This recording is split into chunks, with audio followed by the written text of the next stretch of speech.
விழுப்புரம் மாவட்டத்தை பொறுத்த வரைக்கும் 4 சட்டமன்ற தொகுதி இருக்கு. ஸ்பெஷல் இன்டென்சிவ் ரிவிஷனுக்கு ஆரம்பிக்கிறதுக்கு முன்னாடி நம்ம மாவட்டத்தில் 14,1198 வாக்காளர்கள் இருந்தாங்க.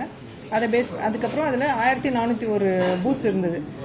இந்த டீட்டெயில்ஸ் வச்சு நம்ம எஸ்ஐஆர் ஆரம்பிச்சு எல்லாருக்கும் ஃபார்ம்ஸ் கொடுத்தோம், எனிமினேஷன் ஃபார்ம்ஸ் கொடுத்து அதை ஃபில் பண்ணி வாங்கினதெல்லாம் டிஜிட்டைஸ் பண்ணியிருக்கோம். யாரெல்லாம் திரும்ப கொடுக்கலையோ அதையும் கொடுக்கல அப்படிங்கிற டீட்டெயில்ஸோட நம்ம வந்து டிஜிட்டைஸ் பண்ணியிருக்கோம்.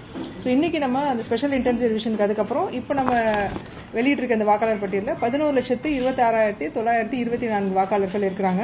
இதில் இறந்தவங்க, ஷிஃப்டட், ஏற்கனவே இன்னொரு இடத்துல என்ரோல் ஆனவங்க, இல்லை வந்து கண்டுபிடிக்க முடியாதவங்க, இவங்களெல்லாம் ரிமூவ் பண்ணது போக இன்னைக்கு ரிமைனிங் இருக்கிறாங்க.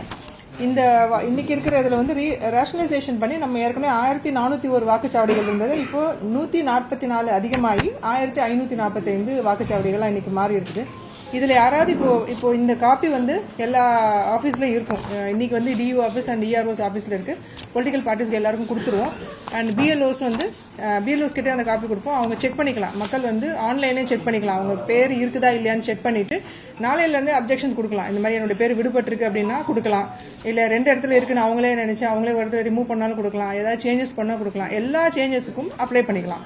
யாரும் எதுக்கும் வெயிட் பண்ணவே வேண்டிய அவசியமே இல்லை. இமீடியட்டாக கொடுக்கலாம். எல்லாமே கொடுத்தீங்க அப்படின்னா அதை என்கொயரி பண்ணி அதை வந்து ஃபைனல் டிராஃப்டில் வந்து அந்த சேஞ்சஸ் அகாமடேட் பண்ணி வரும்.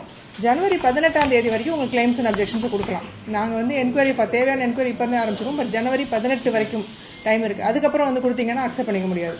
ஸோ இன்னையிலிருந்து ஜனவரி 18 வரைக்கும் கிளைம்ஸ் அண்ட் அப்ஜெக்ஷன் நேர்லையும் கொடுக்கலாம், ஆன்லைன்லையும் அப்ளை பண்ணலாம். அதுக்கான ஃபெசிலிட்டிஸ் எல்லாமே இருக்கு. மக்கள் இதை வந்து பயன்படுத்திக்கணும். யாரும் ஒருவேளை தவறுதலாக விடுபட்டிருந்தா கூட பயப்பட வேண்டியதில்லை. அப்ளை பண்ணால் மறுபடியும் சேர்த்துக்கலாம். ஒருவேளை தவறுதலாக ஒரு ஷிஃப்டட்லையோ இல்லை டெட் கேட்டகரியிலையோ ஏதோ ஒரு முடிஞ்ச வரைக்கும் எல்லாருக்கும் செக் பண்ணியிருக்கோம். எல்லா பிஎல்எஸ்க்கும் நாங்கள் அந்த காப்பியை கொடுத்து செக் பண்ணியிருக்கோம். ஸ்பெஷலி வந்து டெட் ஓட்டர்ஸ் எல்லாத்தையும் லிஸ்ட் கொடுத்து செக் பண்ணியிருக்கோம். அதையும் மீறி தவறுதலாக ஹியூமன் எரர்னால வந்து விடுபட்டிருந்தது அப்படின்னா அதையும் மாற்றிக்கலாம். எந்த சட்டமன்ற தொகுதியில அதிகமா வாக்காளர் ஆலந்தூர்ல அதிகமா நீக்கிருக்காங்க, காரணம் என்ன? அது அர்பன் ஏரியா. ஆலந்தூர்ல அதிகமா அர்பன் ஏரியா, மக்கள் வேற ஊர்ல இருந்து வந்து தங்கி இருப்பாங்க. அதனால அங்க இருந்தவங்க இப்ப எல்லாரும் மோஸ்ட்லி அவங்கவுங்க சொந்த ஊர்ல இருக்கிறத ரிட்டைன் பண்ணிட்டு இந்த ஃபார்ம்ஸை யாரும் திரும்பி கொடுக்கல. அதனாலதான் அவங்க தான் மோஸ்ட்லி ஷிஃப்டட் கேட்டகரியில வர்றாங்க. பிளே ஸ்டோர் மற்றும் ஆப் ஸ்டோரில் இருந்து பாலிமர் செயலியை QR கோடு மூலம் பதிவிறக்கம் செய்யுங்கள். செய்திகளை உடனுக்குடன் பெறுங்கள்.